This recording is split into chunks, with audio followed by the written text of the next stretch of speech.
हाल ही में चिराग पासवान ने मुख्यमंत्री नीतीश कुमार से मुलाकात की थी। मुलाकात के बाद उन्होंने कहा, ट्वीट करके और फेसबुक के माध्यम से, सोशल मीडिया के माध्यम से लोगों तक खबरें पहुंचाई कि उन्होंने दफेदार और चौकीदार की बात की है।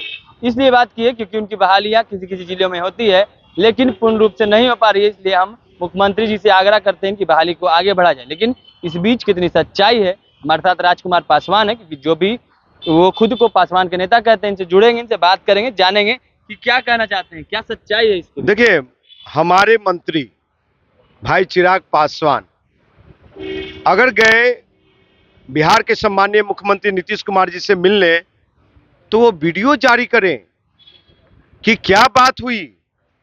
हम दावे के साथ करते हैं, डंके की चोट पे कहता हूं मैं कि चिराग पासवान समाज के समस्या पे बात नीतीश कुमार जी से नहीं करते। वे द्वेषता की राजनीति, बदले की भावना की राजनीति करते हैं वो, और वो वहां गए, बात किए। ये अंदर की सूत्रों के हवाले से पता चला है मुझे कि 12 जनपद खाली हो गया था, अब चाचा का बंगला जल्दी से खाली करवाइए। ये हालात है साहब। अगर सुनिए, चौकीदार, दफेदार, सबसे पहले ये समझने की जरूरत है कि ये श्रमिक मजदूर नहीं है। ये बिहार सरकार में कर्मचारी होते हैं। इनके भागीदारी, हिस्सेदारी सरकार के द्वारा होती है, सरकार के द्वारा पैसा जाता है। तो इनको एक माननीय मंत्री महोदय चिराग पासवान को ये फर्क पता नहीं है, ये फर्क पता नहीं है। आपको बता दूं, ये जो भरत मिलान हो रहा है ना चाचा भतीजा का, ये सिर्फ बदले की भावना का, समाज के समस्या पे नहीं। समाज चिराग पासवान ने जो ट्वीट किया है चौकीदार दफेदार लिख करके, उसको आप गलत ठहरा रहे हैं। फेक है ये तो शुरू से ही। ये खबरों में रहने के लिए ना जाने क्या क्या ये तांडव किया है, कौन कौन सा खबर बनाया है। तो रोड पे भी कुछ पड़ा हुआ है, उसको भी उठा करके ले जाना, समझे, अच्छी बात है। लेकिन साहब उसको बदल क्यों नहीं दिए। तो आपको बता दूं कि अगर चिराग पासवान, में फिर कह रहा हूं कि कोई वीडियो हो तो जारी करे, नहीं तो बिहार के सम्माननीय मुख्यमंत्री बाहर निकले और बिहार के पासवानों को बताएं कि वाकई में चिराग पासवान आए थे, वो दफेदार चौकीदार पे बात किए, और हम जो वैकेंसी निकालें उसको वापस लेते हैं, खारिज करते हैं, और पूर्ण रूप से 100% पासवानों के पास ही चौकीदारी या दफेदारी रहेगी। चौकीदार और दफेदार की बात कर रहे हैं। चौकीदार और दफेदार के लिए सिर्फ और सिर्फ पासवान ही क्यों, और अलग जात क्यों नहीं? साहब, हमारे लिए कोई बिजनेस बना है? सभी के लिए तो बिजनेस बांटा हुआ है। अगर आप ये बात करें तो दलित से महादलित हुआ था, मालूम है ना? उसमें महादलित विकास मित्र में सबसे ज्यादा महादलितों को भरा गया। अगर भरा गया तो हमारे अधिकार क्षेत्र में, हमारी हिस्सेदारी में, हमारी भागीदारी में बंटवारा क्यों, छीना क्यों जा रहा, छीन के और लोगों को क्यों दिया जा रहा?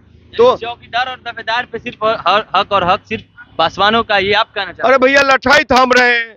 बिहार का सबसे ज्यादा ताकतवर जाति हम हैं। यादवों के बाद संख्या में सबसे ज्यादा हम हैं, दूसरा सबसे बड़ा जाति। तो क्या कहते हैं, हिस्सेदारी भागीदारी किसको?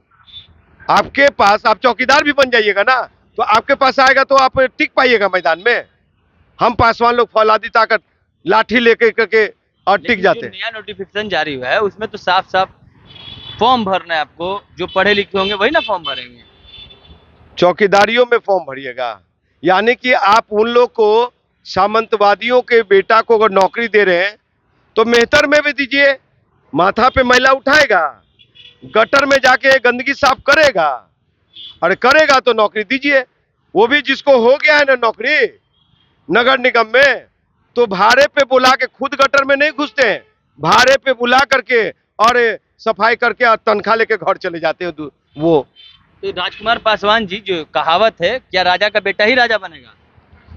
तो साहब, राजा का बेटा का सवाल कहाँ है? यहाँ पासवान राजा का बेटा है। चिराग पासवान है ना कि राजा का बेटा ही राजा बनेगा, यानी अगर चौकीदार दफेदार पासवान है तो पासवान ही सिर्फ और सिर्फ बनेंगे। अरे भाई, हमको कॉलेजियम सिस्टम में भागीदारी दे नहीं रहे हो, हमको विश्वविद्यालय में हिस्सेदारी दे नहीं रहे हो, हाँ, और सब सरकारी महकमे में टॉप पोस्ट पे हमको जगह दे नहीं रहे हो।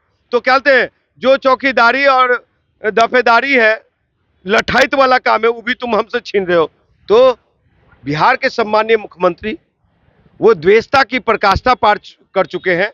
पासवानों से हीन भावना है उनको, दुश्मनी है उनको, इसीलिए पासवान को सब जगह से काट रहे हैं। चलिए, पासवानों का हक छीना जा रहा है, ऐसा हम नहीं, ऐसा राजकुमार पासवान कह रहे हैं। और इनका साफ तौर पे कहना है चिराग पासवान नीतीश कुमार से मिले हैं तो सिर्फ और सिर्फ अपने बंगले के लिए, अपने कार्यालय के लिए मिले हैं, ना कि चौकीदार और दाफेदार की बात करने के लिए मिले हैं। अभी तमाम खबरें हम तक पहुंचाते रहेंगे। ऐसी तमाम खबरों के लिए जुड़े रहें बेहतर बात के साथ। तब तक के लिए धन्यवाद।